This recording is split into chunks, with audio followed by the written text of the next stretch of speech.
Ladies and gentlemen, welcome back to a brand new episode of the Signal Sportscast. I'm the host, Marco Alvarado, and today on this episode we're going to be talking about Astros baseball, what they've been doing these past couple of series on the road and at home, and also looking into some series that they have coming up on this homestand here at Minute Maid Park. Rockets made a new head coaching hire and also have a draft pick in the first round. We'll let you know what pick they got. And also the Texans are making big moves with OTAs and potential hires and free agent signings. So sit back, relax, and let's get into it. The 2022 World Series Houston Astros, people are worried. And explain that. I have the Signal intern. Hey guys, my name's Michael Bonifaccini. And you're interning here at the Signal. Yes, sir. How you doing today? Pretty good. How are you? I'm all right. So, you are known as being a big baseball fan. Yes, sir. And baseball, tell us a little bit about yourself with you and your roots with baseball. Since I was a kid, my dad, he used to play baseball back in Ecuador, or softball as well, and soccer. And when he came to the United States, I was born. He got me playing baseball since I was a kid. My favorite position, I've always loved hitting for sure, but catcher was always my thing. Like, I loved catching for a pitcher. Nice. So baseball runs deep. Yes, sir. And that translates into your coverage of the Houston Astros then. I'm watching it almost every day. I think I've only missed like 3 games so far this season. So trying to see how the guys are doing. They could do better. I know they could do better. They could do better. And like I said earlier, people are worried. And what I mean by people is the fan base is worried. I'd probably say majority of the fan base right now, because people like to hop on the wagon, you know what I'm saying, for whatever reason. But we're here to talk about Astros baseball, and let's dive into it. I want to backtrack to the last homestand that the Astros had when the Minnesota Twins came to town. Carlos Correa made his return to Minute Maid Park this season. Let's recap that series right quick. The opening night on Space City Monday, the Houston Astros took a loss to the Twins 5-7. Next day they played, they took a win 5-1, and then for the series finale they took an L 2-8. And they dropped that series 2-1 against Minnesota. Then they had a 4-game stunt with the Los Angeles Angels. Angels coming to town in the AOS division matchup. And Astros handled business on the first game, 5-2. Second game, they handled business 6-2. Third game, they handled business 9-6, and then they lost 2-1. It was a tie game in the whole game. On the last one, they could have went for the sweep, but Shohei Ohtani had that deep double in the 8th out of all innings. It is what it is. Then the Astros went out to the road. They were in Canada this past week. They had a 4-game stunt up there against the Toronto Blue Jays. They won the first game 11-4. Alek Manoah got pieced up. We'll talk about that here in a second. The second game, they lost 5-1. Third game, they lost 2-3. And the fourth game, they lost 2-3 as well, dropping the series 3-1 out of 4 in Toronto. These next couple games coming up, they face the Cleveland Guardians for a 3-game stunt, Friday through Saturday and Sunday. They have an off day on Monday, and then they have a homestand, 3-series home game stand with the Nationals, Cincinnati Reds, and the New York Mets. So Justin Verlander will be making his comeback, and Elly De La Cruz, which is the number 1 prospect in baseball, will be here at Minute Maid Park this weekend. Yes, ladies and gentlemen, for all our baseball fans out there, number 1 prospect in baseball will be playing baseball at Minute Maid Park. So I'm pretty excited about that. Worth the price of admission? Probably. But let's backtrack a little bit. I want to focus more up on the Toronto series that just happened. 4 games up in Canada. What went wrong, in your view? I think everything went wrong. First game, what went wrong was Alek Manoah. Not on our side, more on their side. Right. I think he could have. He's having a bad season so far. This is his 3rd year in the majors. Last year he did amazing. He made his All-Star debut as well. So the guy's already an All-Star player. And a Cy Young finalist too. And it was a Cy Young finalist, which I was really amazed by. Close to Framber Valdez, because he was also one of. No, was he one of the finalists last year? Yeah, he was. I think he was like number 6 or something like that. Yeah. But of course, our man JV got it. So at the time was right. Yeah, at the time last year.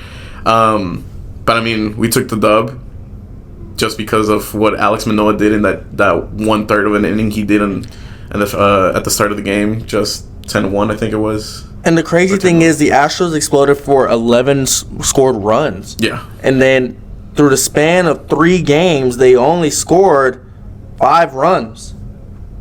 That's right. Yeah, I'm looking at it right now too. Yeah, so make it make sense. I don't know if it's because of their pitch selection, not pitch selection, but their, how should I say it? Their batting.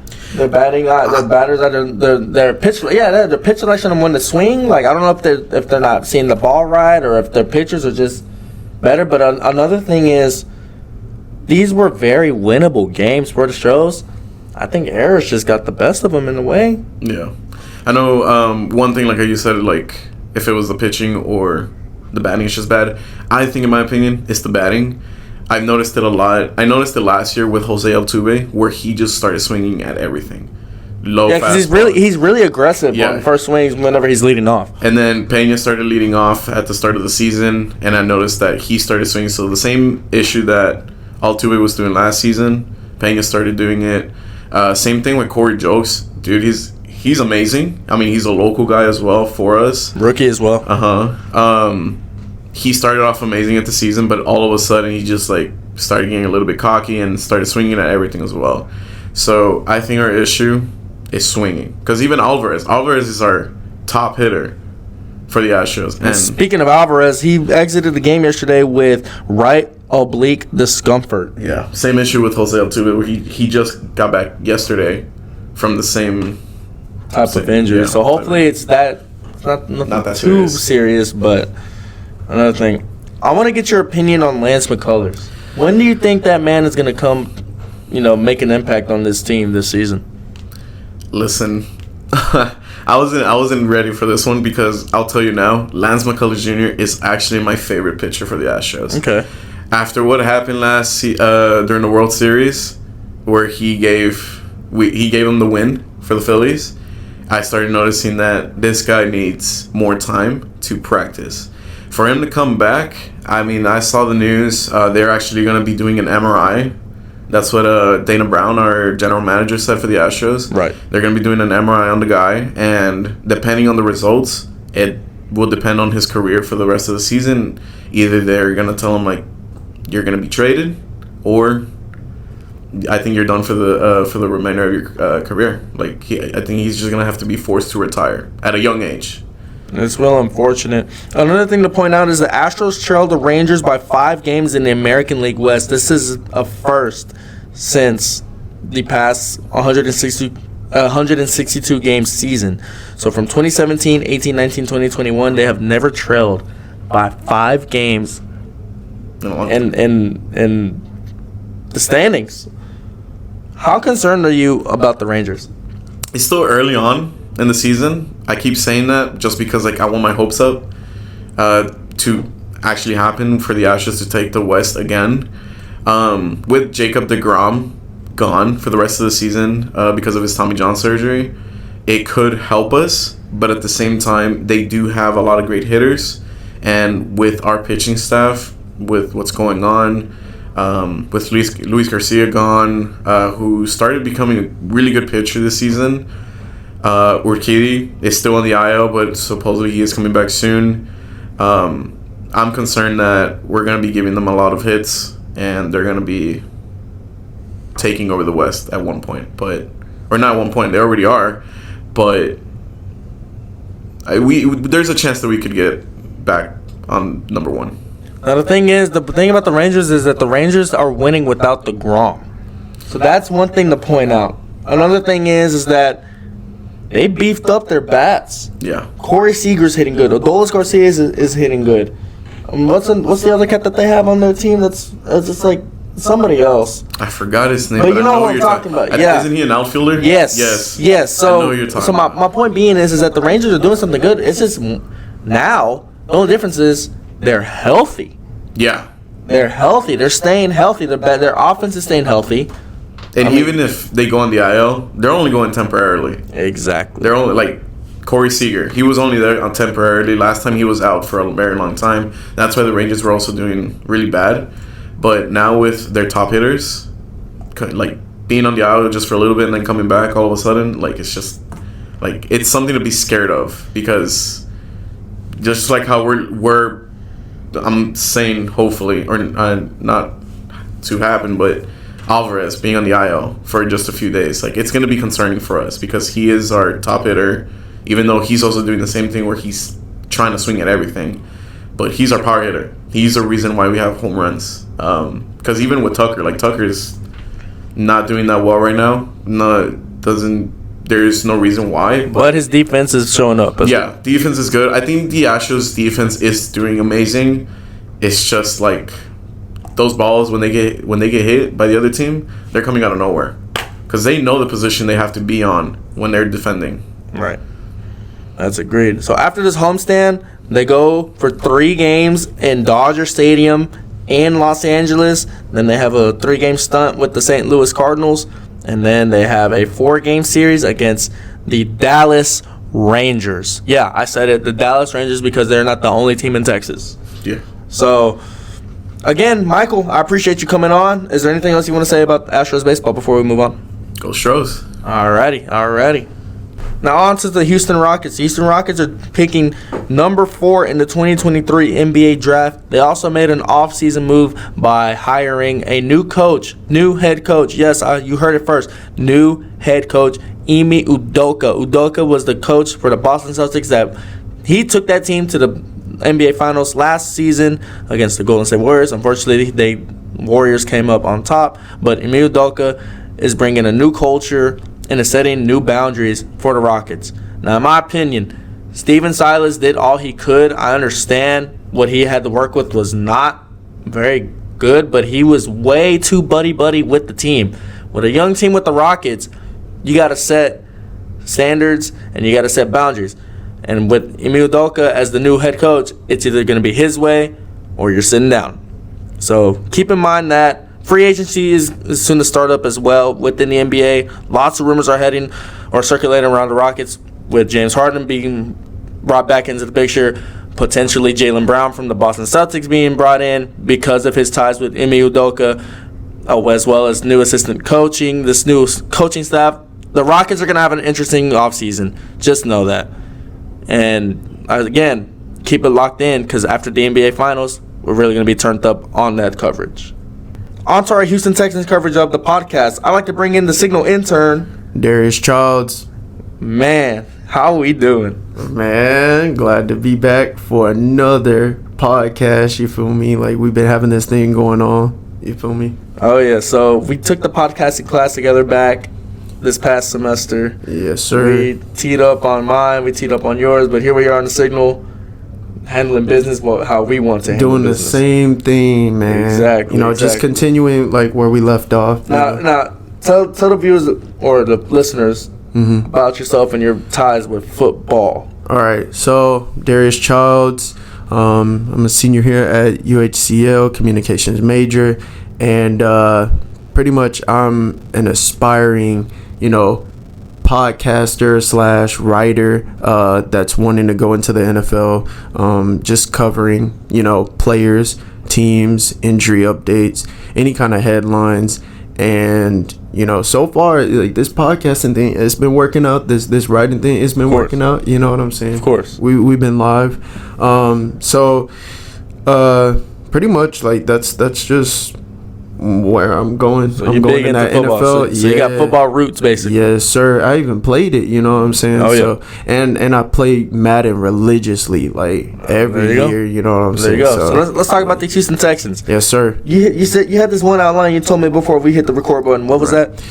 Tank Dell is showing out in OTAs. Like, this man, being at UH main campus, he even DM'd the Texans before the draft and said, hey, keep me here, like, keep me in Houston. Houston definitely did that by drafting him, and this man is as smooth of a route runner that I've seen. Like, I'm not gonna lie, like, no, I'm not being biased on this, but Tank Dell may be one of the top rookie wide receivers this season. Like, this man is fluid in his routes. I mean, the way he was cutting and just like he put the defender on skates, I'm not gonna lie, and then just like making that acrobatic 360 catch, That man, he's the truth. He's the truth. I even watched him with my boy Peyton Sawyer. Shout out to Peyton Sawyer. He was the kick returner for U of H main campus. But them, being on the same team, and then it's just like seeing Clayton Tune ball out, and Tank Dell definitely taking the pressure off and making Clayton Tune look like a superstar. He's definitely gonna continue that with CJ Stroud and CJ Stroud and Tank Dell. They're gonna have a great season together. That chemistry is already building. They're all them young cats are going to be making a lot of noise for the Deep Steel Blue, Battle Red, and Liberty White faithful out there. The Texans had a joint practice with the Miami Dolphins, so I'm guessing that's what you're referring to. Yeah, for sure. The Dolphins and Texans had their joint practice at the end of May, so that was about a couple of weeks ago. Right. Really and truly, there's some rumors going around. The Texans are teasing stuff on their social media and all over Houston on billboards about this date. And I don't know if you've seen it, but it's literally a picture that's black and white. It's a football player. Okay. And it says 06/12/2023. Okay. So that's in about 3 days from this recording. Something big is going to be unveiling. People are saying it's uniforms. Others are saying it's J.J. Watt's retirement. I mean, J.J. Watt's retirement. So in a sense, I mean, retiring his jersey, or I mean, don't know. JJ could be. I mean, there's rumors that because D'Amico Ryans is back, JJ Watt is gonna come back. He's gonna come back and coach. Like, he's retired from playing football. He's definitely not going to come back to playing football, but coming back to coach, maybe that's a thing. I mean, either way, so something's cooking. They got something cooking, and we'll find out here in a couple of days, and we'll see what happens with that. But some people are definitely calling the Texans the Houston Cowboys. They signed a couple of our guys, like Dalton Schultz and Noah Brown from the Dallas Cowboys. Dalton Schultz is setting. I'm hearing he's setting the tone in the tight end, room, in the locker room and on the field.